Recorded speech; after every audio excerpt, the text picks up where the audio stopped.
भी पहाड़ बन जाए तो पिघलनी चाहिए। हर ठहरी हुई किस्मत अब बदलनी चाहिए।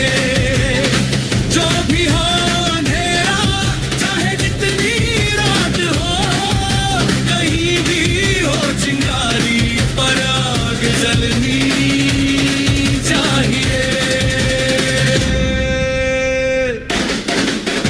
बरसों से जो बोझ दिलों पे जमा हुआ है, डर के नाम पे जो सच को दबाया गया है,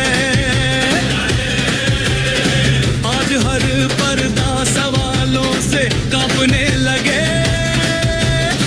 जब सोच की जमीन को हिलाया गया है, ये जो जंजीरें आदतों की बांधती रही, अब हर एक कड़ी को खुलनी चाहिए। कल तक जो खामोशी की आदत थी हमें, आज आवाज बनकर उछलनी चाहिए।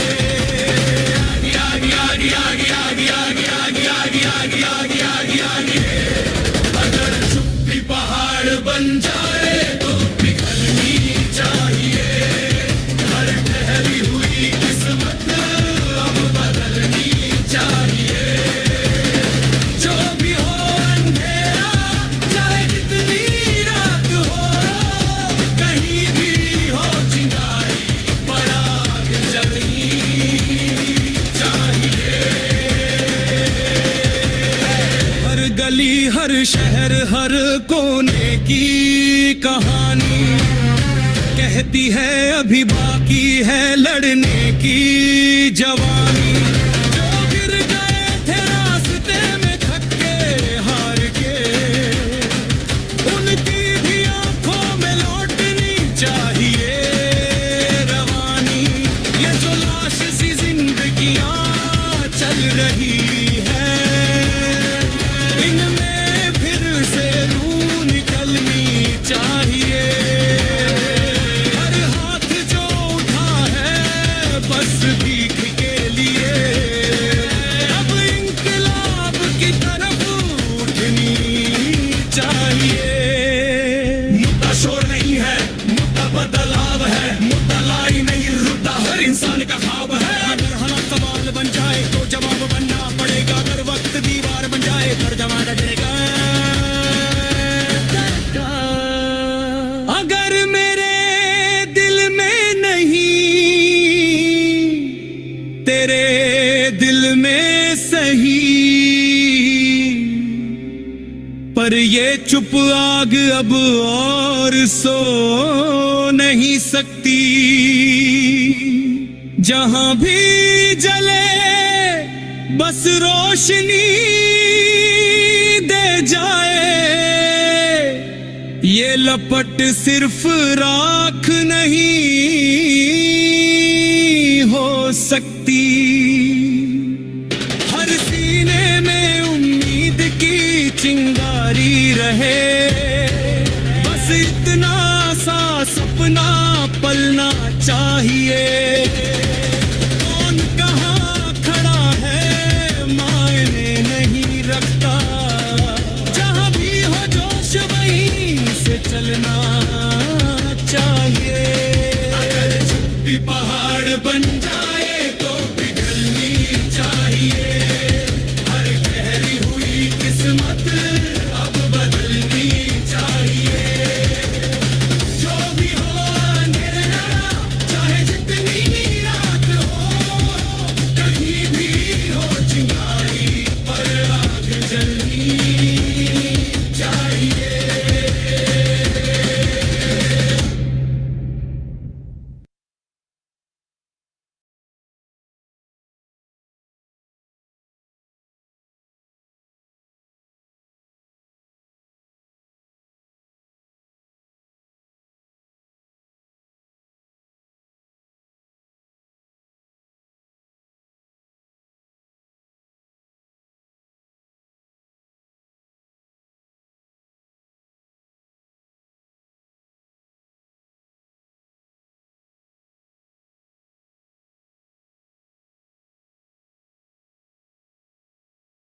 Welcome back.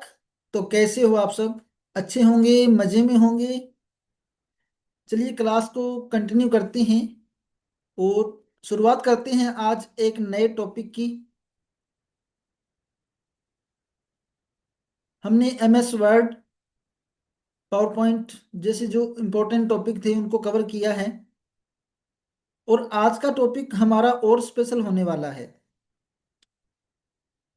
अगर वॉइस क्लियर है और स्क्रीन प्रॉपर शो हो रही है तो चैट बॉक्स में एक बार यस टाइप कीजिए। और मैं भी आपके साथ अपना डेस्कटॉप स्क्रीन को शेयर कर देता हूँ। ओके। अगर डेस्कटॉप स्क्रीन क्लियर है और वॉइस क्लियर है। Okay Haritima, very good.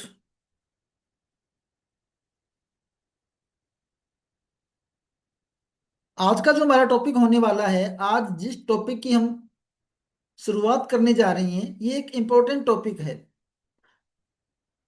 ये कहना भी गलत नहीं होगा कि अगर कंप्यूटर बेसिक की हम बात करें तो कंप्यूटर बेसिक के अंदर जो इम्पोर्टेंट टॉपिक आते हैं, जो बेस है हमारे बेसिक का, उनमें से ये टॉपिक भी आपका एक इम्पोर्टेंट ही टॉपिक है। चलिए मैं एक बार वाइट पेपर ले लेता हूँ ताकि आपको प्रॉपर समझा पाऊँ।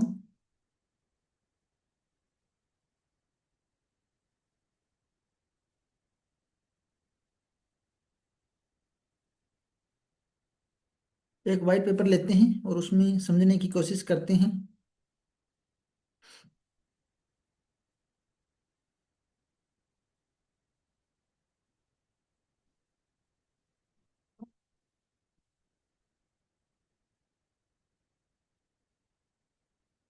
बेसिक के अंदर जो तीन टॉपिक मेन होते हैं, अगर आप कंप्यूटर बेसिक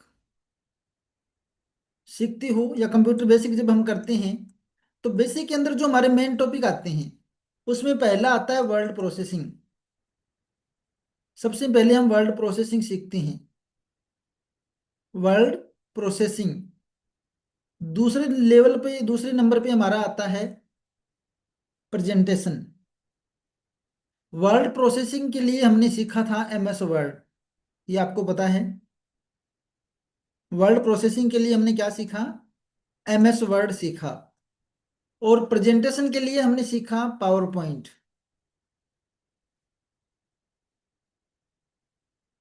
हमने पावर पॉइंट को सीखा प्रेजेंटेशन बनाने के लिए। एमएस वर्ड के अंदर हम पेज के ऊपर काम करते हैं। इसमें हमारे को क्या मिलता है? पेज मिलता है, आपको पता है। पेज को हमने डिजाइन किया था। और पावर पॉइंट में हमारे को क्या मिलती है? पावर पॉइंट में हमारे को स्लाइड मिलती है। इस पर हमने स्लाइडों को डिजाइन किया। ओके। पेज प्रिंट करने के लिए बेस्ट होता है एमएस वर्ड। जब हमको डॉक्यूमेंट फाइल की बात करते हैं या पीडीएफ फाइल क्रिएट करने की बात करते हैं, तो उसमें एमएस वर्ड का यूज किया जाता है। कोई भी आपने रिपोर्ट बनानी है, कोई आपने प्रिंट आउट लेना है, कोई आपने रिज्यूम बनाना है, कोई ई बुक बनानी है, कोई ब्राउजर बनाना है, तो इन सभी के लिए हम एमएस वर्ड का यूज करते हैं। दूसरा आता है पावर पॉइंट। पावर पॉइंट क्यों यूज किया जाता है? पावर पॉइंट यूज किया जाता है प्रेजेंटेशन तैयार करने के लिए, अपने विचारों को सामने वाले व्यक्ति को दिखाने के लिए, बताने के लिए, या यूं कहीं कि समझाने के लिए हम पावर पॉइंट का यूज करते हैं। और तीसरा जो टॉपिक हमारा आता है, तीसरे टॉपिक में हम यूज करेंगे वर्कबुक। इसमें क्या बनाएंगे हम? वर्कबुक। अब वर्क और बुक, एक ऐसी बुक जिसमें पूरा रिकॉर्ड रखा जाता है। तीन चीजें क्लियर हुई। वर्ड सीखा हमने, वर्ड प्रोसेसिंग सीखी, जिसमें जिसके अंदर वर्ड प्रोसेसिंग के अंदर हमने एमएस वर्ड को सीखा। प्रेजेंटेशन तैयार करने के लिए हमने पावर पॉइंट को सीखा। और तीसरा है हमारा वर्कबुक। वर्कबुक बनती है सीट से। वर्कबुक किससे बनेगी? वर्कबुक बनेगी सीट से। सीट से मिलाकर क्या बनेगी? हमारे पास वर्कबुक बनेगी। और सीट के लिए जो एप्लीकेशन हम यूज करेंगे, ऐसी एप्लीकेशन चाहिए जिसमें हमारे को सीट मिले, seat number 1, seat number 2, seat number 3। और इसके लिए हम जो एप्लीकेशन सीखने वाले हैं वो है माइक्रोसॉफ्ट MS एक्सेल। हम क्या शुरू करेंगे, एक्सेल सॉफ्टवेयर को सीखना शुरू करेंगे। क्यों सीखें एक्सेल, क्या जरूरत है एक्सेल सीखने की, और क्या फायदा है एक्सेल सीखने के बाद में, और क्या काम हम एक्सेल में कर सकते हैं, कहाँ जरूरत पड़ने वाली है आपको एक्सेल की। देखो, अगर हम एक्सेल की बात करें तो एक्सेल एक ऐसा सॉफ्टवेयर है जिसमें हमारे को क्या मिलेगी, सीट। और सीट किस में होती है, वर्कबुक के अंदर। सीट के माध्यम से हम क्या तैयार करेंगे, वर्कबुक तैयार करते हैं। जैसे ठीक प्रेजेंटेशन में हमारे को क्या मिलती है, स्लाइड मिलती है। स्लाइड के माध्यम से हम क्या तैयार करते हैं, स्लाइड के माध्यम से हम प्रेजेंटेशन तैयार करते हैं। और उसी तरीके से MS वर्ड के अंदर हमारे को क्या मिलता है, पेज मिलता है, और पेज के माध्यम से हम एक डॉक्यूमेंट फाइल तैयार करते हैं। यहाँ तक क्लियर हुआ। तो अब बात करते हैं हम एक्सेल सॉफ्टवेयर की जिसमें हमारे को मिलती है सीट। तो सीट की हम चर्चा करेंगे कि सीट किस तरीके से हमारे को मिलती है और इस सीट के अंदर क्या चीजें होती है। ओके, तो सॉफ्टवेयर को ओपन करते हैं। अगर आपने एक्सेल ओपन करना है तो विंडो के साथ R बटन प्रेस करो, रन डायलॉग बॉक्स ओपन होगा। यहाँ पे जस्ट टाइप करना है EXCEL। क्या लिखेंगे, एक्सेल लिखेंगे, एंटर बटन प्रेस करेंगे। हमारे कंप्यूटर में अगर एक्सेल सॉफ्टवेयर है तो वो ओपन हो जाएगा। फिर से, ये हमारी जो स्क्रीन आ रही है आपके सामने, इंटरफेस ओपन होता है एक्सेल का। जो फर्स्ट स्क्रीन है, होम बटन, न्यू, ओपन, जैसे कि पावर पॉइंट में या जैसे हमारे को MS वर्ड के अंदर दिखाई देता वो सेम स्क्रीन है। अगर आपको खाली वर्कबुक लेनी है तो ये देखिए क्या आएगी यहाँ पे, ब्लैंक वर्कबुक। और ये पहले से बने बनाए डिजाइन भी हमारे को यहाँ पे मिलते हैं। अभी के लिए हम ब्लैंक वर्कबुक पर क्लिक करेंगे। नीचे रिसेंट, पिन फाइल और होम बटन, ये सारी चीज़ें हमारे को मिलती है। हमने न्यू पे क्लिक किया और न्यू के अंदर हमारे को अभी ब्लैंक चाहिए। और नीचे अगर आप सर्च करना चाहो तो आपको यहाँ से प्री लेआउट लेआउट भी मिल जाते हैं भी, किस तरीके का आपको लेआउट लेना है। अभी के लिए हम ब्लैंक वर्कबुक लेके आते हैं एक, क्लिक करना है। ओके, जैसे हम क्लिक करेंगे तो हमारे सामने यहाँ पे पूरी वर्कबुक ओपन हो जाएगी। ये हमारी वर्कबुक है और इस वर्कबुक के अंदर हमारे को सीट मिलती है। देखो नीचे आपको यहाँ पे शो हो रहा है स्टेटस बार के अंदर सीट नंबर 1, क्या लिखा रहा है, सीट नंबर 1। और ऊपर हेडिंग में क्या लिखा आ रहा है, बुक नंबर 1।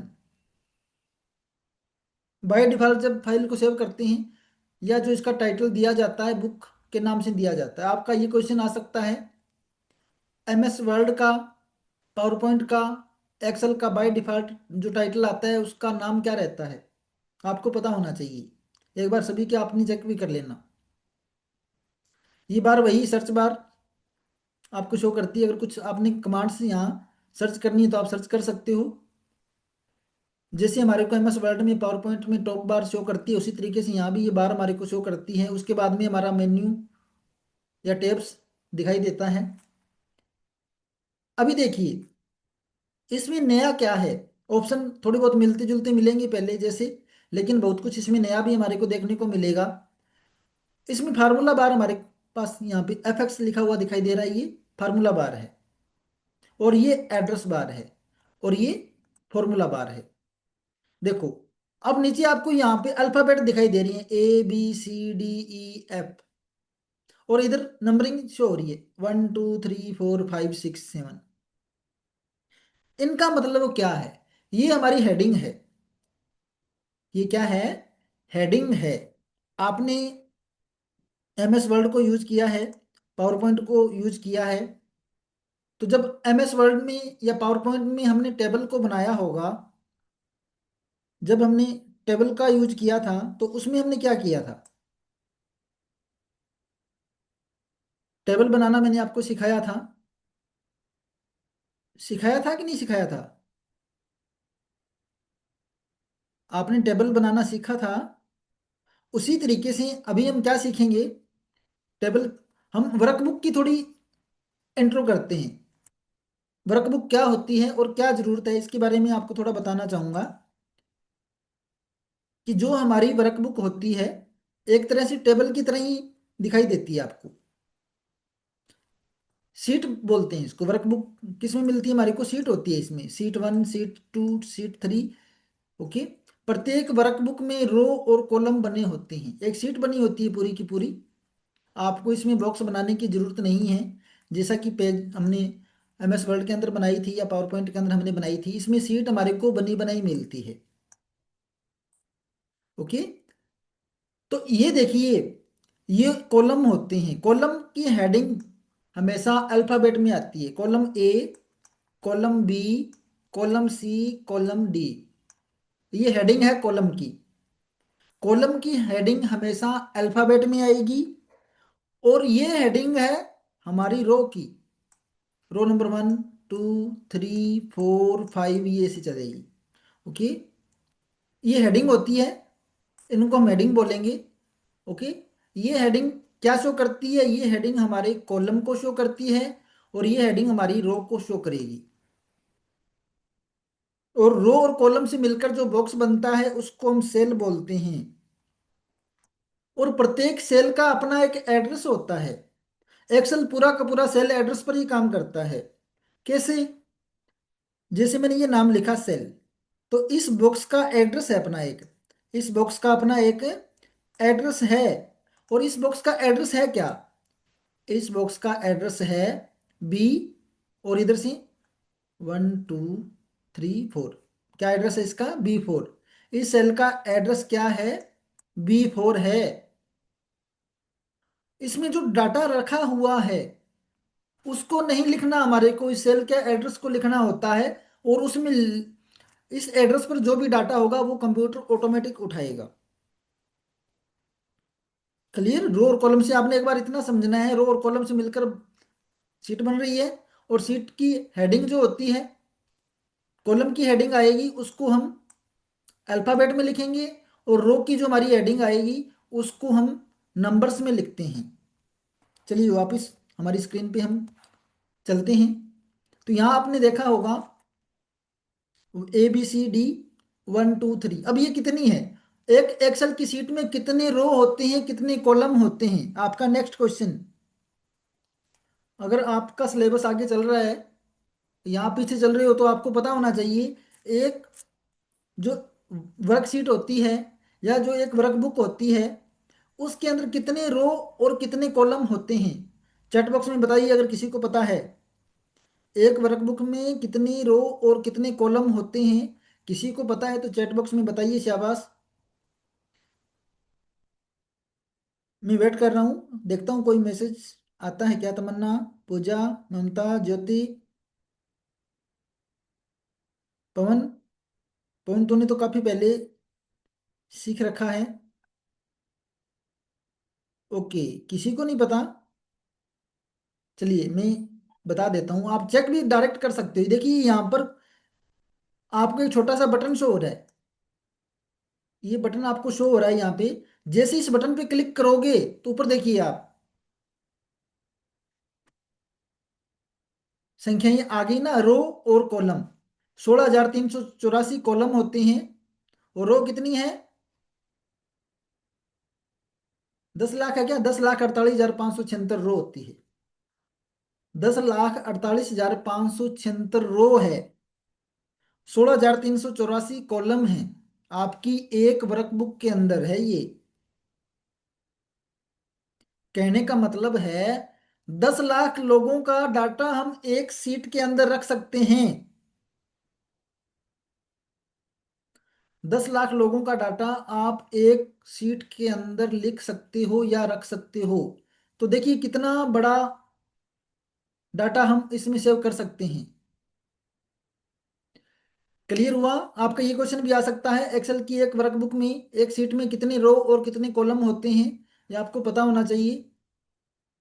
अभी देखिए नंबरिंग 1, 2, 3 ये चलती जाएगी नीचे, आप जितना मर्जी चलते जाओ, चलता जाएगा। और ये आपकी हेडिंग भी चलती जाएगी।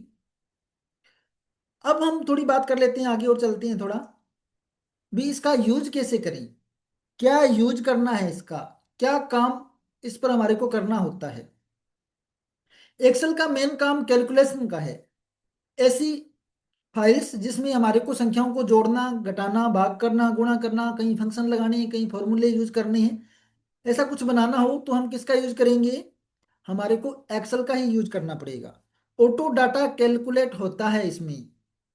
मैं आपको एक क्वेश्चन कर रहा हूं, अगर आपको मैं बोलूं कि आपने 100 तक पहाड़े लिखने हैं, 200 तक पहाड़े लिखने हैं, कितना टाइम लगेगा आपको बताइए।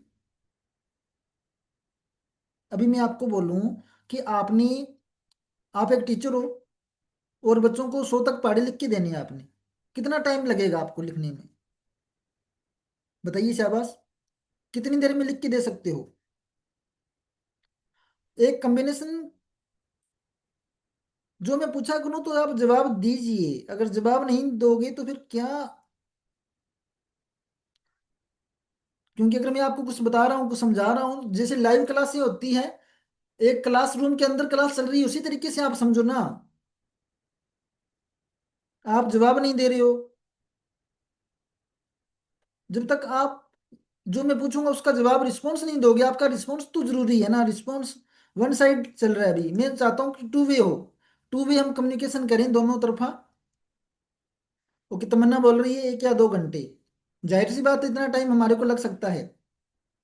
देखिए, कंप्यूटर एक टेक्नोलॉजी है और ये चीज़ों को आसान बनाता है ना कि मुश्किल बनाता है। एक आसान सा फार्मूला देखो, यहाँ मैंने 2 लिखा और नीचे मैंने 4 लिखा, और इधर मैंने 3 लिखा और इधर मैंने 6 लिखा। इतना आपको आना चाहिए, इतना तो इतने पढ़े तो आती है ना, 2 दूनी 4 और 3 दूनी 6, इतना तो आपको पता ही है।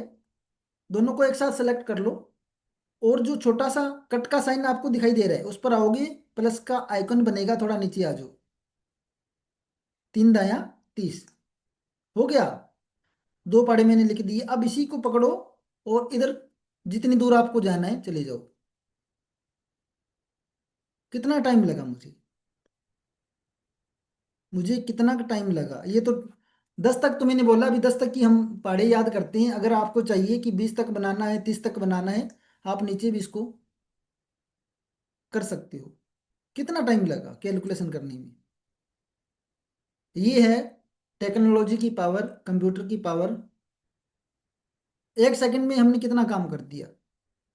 ये इतना काम आपको मैनुअली बोले भी करो करो करो तो ये पूरा दिन कॉपी पेन लेके बैठे बेशक रहो, और कैलकुलेशन करते करते दिमाग फटने भी लग जाता है। ओके, तो आसान हुआ कि नहीं हुआ। इस तरीके से हम कैलकुलेशन बड़ी आसानी से कर सकते हैं। अभी देखो, एक्सेल को सब पता है, अगर आपने यहाँ लिखा SUN, संडे, मैंने 3 ही अक्षर लिखे हैं।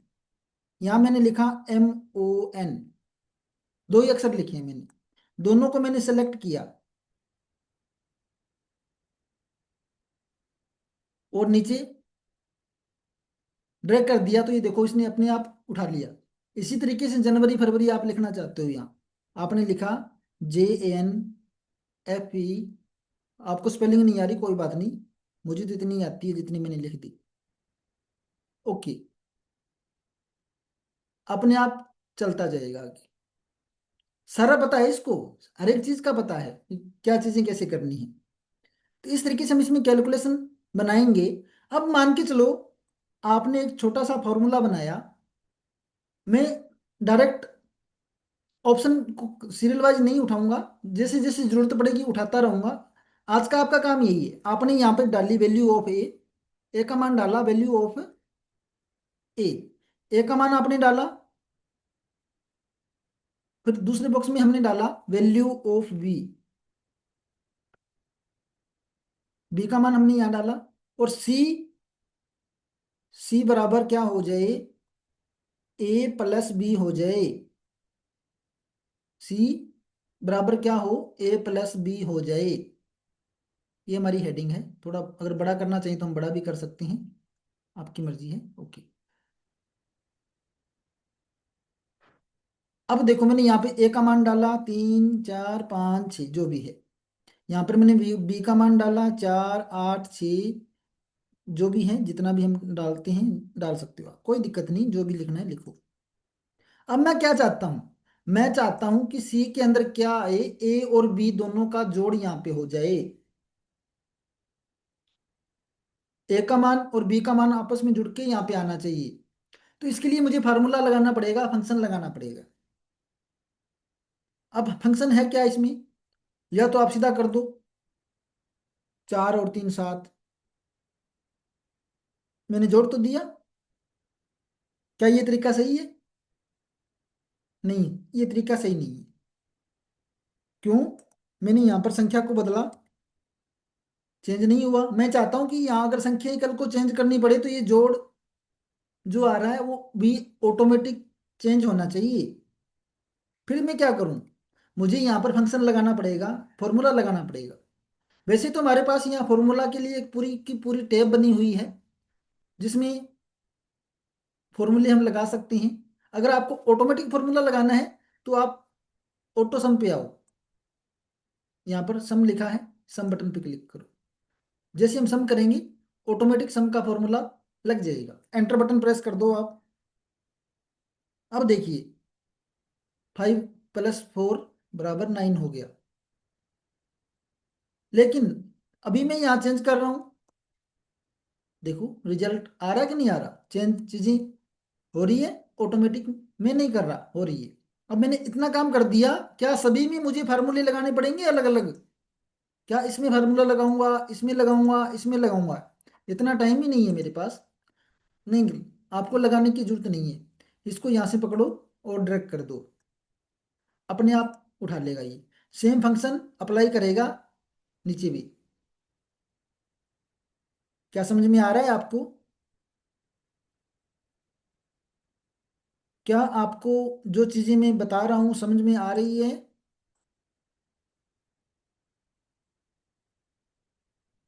चैट बॉक्स में यस नो।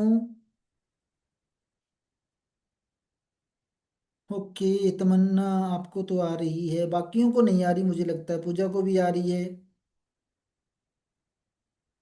ओके, आपका नाम शो नहीं हो रहा, नाम लिखा करो। मोबाइल मोबाइल का नाम आ रहा है, ममता को भी समझ में आ रहा है। ओके वेरी गुड, समझ में आना जरूरी है, क्योंकि आपको समझाने के लिए ही हम हैं। अगर समझ में नहीं आएगा तो आप फिर से पूछ सकते हो, कोई दिक्कत नहीं है, 1 बार 2 बार 3 बार। हम ये चाहते हैं कि हमारे स्टूडेंट को एक एक चीज आनी चाहिए, कल को कहीं आप जाओ कहीं काम करो तो ये ना हो कि आपको चीजें आ नहीं रही है।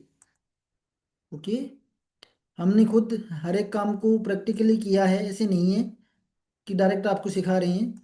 हर एक चीज मैनुअली की हुई है, हर एक जगह काम भी किया हुआ है, ऐसी बात नहीं है। हर ऑफिस हर डिपार्टमेंट में काम भी किया है, प्रैक्टिकली काम किया हुआ है, ऐसे नहीं। केवल सिखाने का काम नहीं है, जो स्कूल कॉलेज में जो चीज़ों की जरूरत पड़ती है वो सारा काम हमने मैनुअली किया है। यानी कि पहले खुद से किया है तभी आपको सिखा रहे हैं। चलिए, क्लियर हुआ? ये मैंने आपको यहाँ पर ओनली सम का फंक्शन बताया है। सम का मतलब जोड़ करना। अब फिर से अगर आप यहाँ पर मैं बोलूँ ए और बी का, यहाँ पे ए में से बी को घटाया जाए या बी में से ए को घटाया जाए, फिर जो वैल्यू आए वो यहाँ आनी चाहिए। मतलब मैंने बोला डी, डी बराबर क्या हो जाए, डी बराबर हो जाए A - B। इसमें जो आंसर आना चाहिए वो क्या आए, ए में से बी को घटाना है। तब हम क्या करेंगे, अब की बार हम मैनुअली फंक्शन लगाएंगे। पहले हमने ऑटो लगाया था, अब की बार मैनुअली लगाएंगे। तो आपको कल से अपने पास डायरी कॉपी पेन आपके पास होना चाहिए। आपने इक्वल का साइन लगाना है, SUM सम टाइप करना है, इक्वल सम, टैब बटन प्रेस करना है। उसके बाद में संख्या वाले बॉक्स पर क्लिक करना है, जो सेल आपको उठानी है। कैसे कहीं से भी कोई डाटा उठा सकते हो। अभी के लिए हमारे को A - B करना है, तो पहले एक की वैल्यू, ए वाली सेल, ये ए है और इसका मान है, इसको हम क्लिक कर देंगे। तो ये अपना एड्रेस ऑटोमेटिक आ गया है यहाँ पे B4। क्या आ गया, B4। अगर आपको शो नहीं हो रहा है, मैं थोड़ा जूम भी कर लेता हूँ।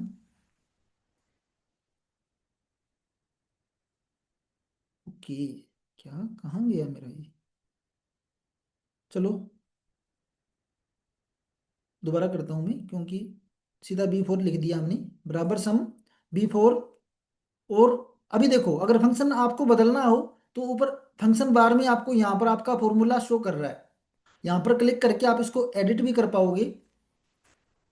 क्या करना है, माइनस करना है, मैंने माइनस का साइन लगाया। किस में से करना है, C4 में करना है। C4 आप लिख दो मैनुअली, ऑटोमेटिक सेलेक्ट हो जाएगी।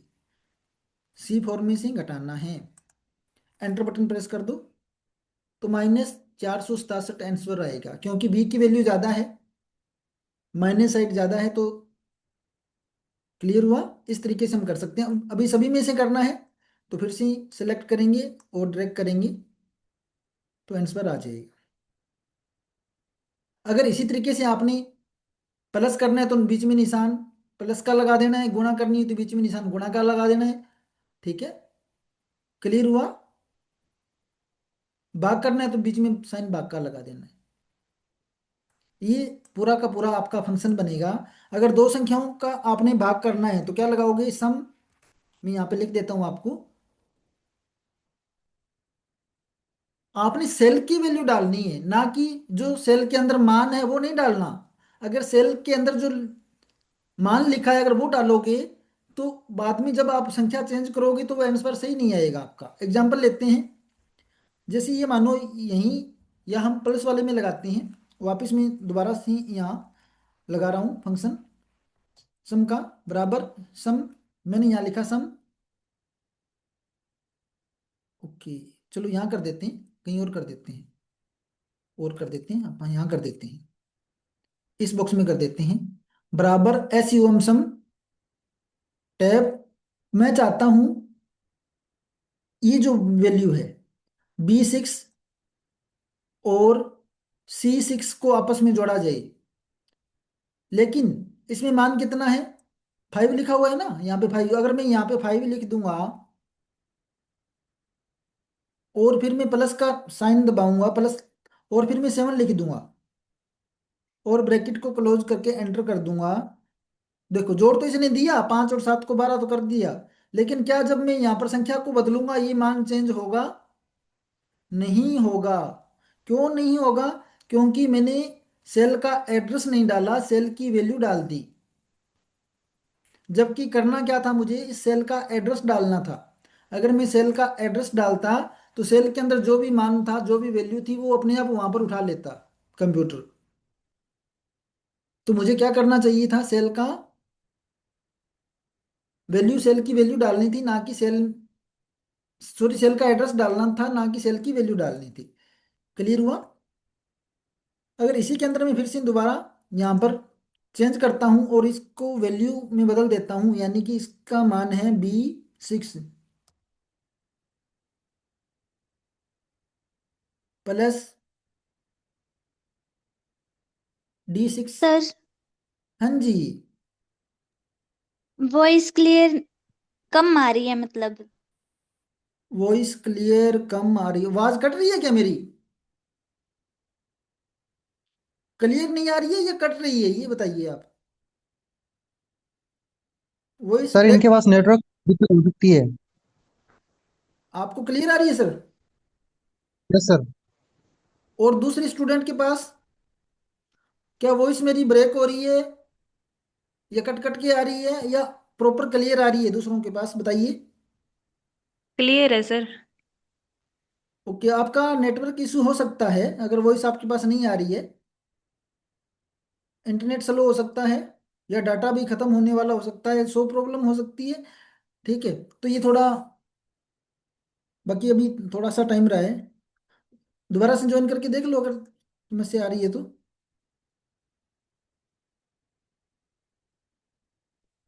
चलो, मैं अभी क्या कर रहा था, ओके B6 और D6 मैंने लिख दिया क्या, ओके, एंटर। और डी नहीं, B6 और C6 करना था, मैंने D6 कर दिया, C6। ओके, फिर से मैं एंटर बटन प्रेस करूंगा, अभी भी यहाँ पे 12 तो आ गया। अब देखो, अगर अब मैं यहाँ पर संख्या को बदलूंगा तो ये मान ऑटोमेटिक यहाँ चेंज होता रहेगा। ये फर्क है एक वैल्यू को उठाना और एक एड्रेस को उठाने में। तो हमारे को हमेशा एड्रेस, जब हम फंक्शन लगाते हैं, कोई फॉर्मूला लगाते हैं, तो हमारे को सेल की वैल्यू नहीं डालनी, सेल का एड्रेस डालना होता है, ताकि कल को जब हम संख्या को बदलें तो जो फंक्शन में लगाया गया है फंक्शन, उसमें ऑटोमेटिक चेंज हो जाए, जो आंसर आएगा वो ऑटोमेटिक बदल जाएगा। तो आपने कल ये प्लस माइनस गुणा भाग चार ऑप्शन यूज करके देखनी है, आपने पूरी एक सारणी बनानी है। कल का मैं आपका होमवर्क बता देता हूँ, आपने क्या करना है, यहाँ पे एक टेबल बना लेना, यहाँ ए का मान, यहाँ बी का मान, यहाँ डी बराबर क्या करोगे, ए माइनस बी, और सी बराबर ए प्लस बी, और सी के बाद में क्या आ गया, ए बी, ओके उल्टा कर दिया क्या मैंने, सी इधर कर दिया डी इधर कर दिया, कोई बात नहीं, ए बी सी डी, और ई बराबर क्या आ जाएगा, गुणा कर देते हैं ए, और इसी तरीके से एफ के अंदर हम क्या करेंगे, भाग कर देंगे, ए, भाग के लिए हम इस लेस यूज करेंगे, ओके, बी। अगर इनको बोल्ड में करना है तो आप होम के अंदर वही ऑप्शन जो पहले हमने किए थी, सेम ऑप्शन आपको मिलने वाले हैं, टेबल सीधा आपको शो करेगी। यहाँ पर आपने वैल्यू डालनी है ए की, यहाँ पे बी का मान डालना है, इसमें क्या है, मतलब ए में से बी घट जाए, यहाँ ए और बी का योग हो जाए, यहाँ गुणा हो जाए आपस में, यहाँ भाग, सभी की संख्याएं एक साथ 5 10, ये सारणी बनानी है आपने, ठीक है। ये इतना करके देखना भी किस तरीके से आपके फंक्शन काम करते हैं। अगर कोई प्रॉब्लम आती है तो फिर मुझे बताना, मैंने आपको सिर्फ एक सम का फंक्शन बताया है। एक्सेल के अंदर एक सम ही ऐसा फंक्शन है वो जो सबसे ज्यादा यूज होता है, और एक सम के आपको मैथ आना चाहिए बस, अगर मैथ के आप स्टूडेंट हो तो अच्छी बात है, आपको फॉर्मूला आना चाहिए, हर फॉर्मूला हर फंक्शन आप इसमें लगा पाओगे अगर आपको फंक्शन का पता है, फॉर्मूला आपको पता है, ठीक है। क्लियर हुआ, पूरा मैथ का काम हम एक सम फंक्शन से ही कर सकते हैं, और दूसरे फंक्शन आपको सीखने की जरूरत ही नहीं पड़ेगी, इतना पावरफुल है सम का फंक्शन, इसी के अंदर हम सारे फंक्शन ऐड कर सकते हैं। ये मैं कल और आपको आगे डिटेल से करवाएंगे। बाकी ये ऑप्शन करवाने की आपको जरूरत नहीं है, उनके अंदर सिंपल ऑप्शन है, वही ऑप्शन सारे, अलाइनमेंट तक तो वही है, क्लिप बोर्ड फॉन्ट और अलाइनमेंट कर लेना। कल मैं आपको नंबरिंग और ये पूरा का पूरा होम टैब भी कंप्लीट करवा दूंगा, बहुत फास्टली हम इसको करेंगे एक्सेल को भी। तो ये चीज़ें आपने करके देखनी है, प्रैक्टिकल वर्क जब तक आप नहीं करोगे चीज़ें आपको नहीं आएगी। ये सब्जेक्ट ही ऐसा है, कंप्यूटर एक प्रैक्टिकल सब्जेक्ट है ना, not a theoretical subject. Theory के साथ साथ आपको प्रैक्टिकल करना बहुत ज़्यादा जरूरी है, थ्योरी मिस कर सकते हो, प्रैक्टिकल मिस नहीं करनी होती इसमें, अगर सीखना है वर्क करना है तो। अगर किसी ने कुछ पूछना है तो बोल सकते हो, वरना फिर क्लास को हम क्लोज करेंगे। मैना, ममता, नेहा, नेहा ये काफ़ी दिनों के बाद आई है तो मेरे को लगता है ना। चलिए, वैसे तो पहली बार स्टार्ट हुआ है एक्सेल का टॉपिक आज, पहली क्लास है, अगर एक्सेल अच्छे से सीखना है तो अपनी कंटिन्यू करना है। ओके, और किसी को कोई डाउट, कोई दिक्कत, कोई प्रॉब्लम नहीं है तो फिर क्लोज करते हैं, वैसे टाइम भी हो चुका है।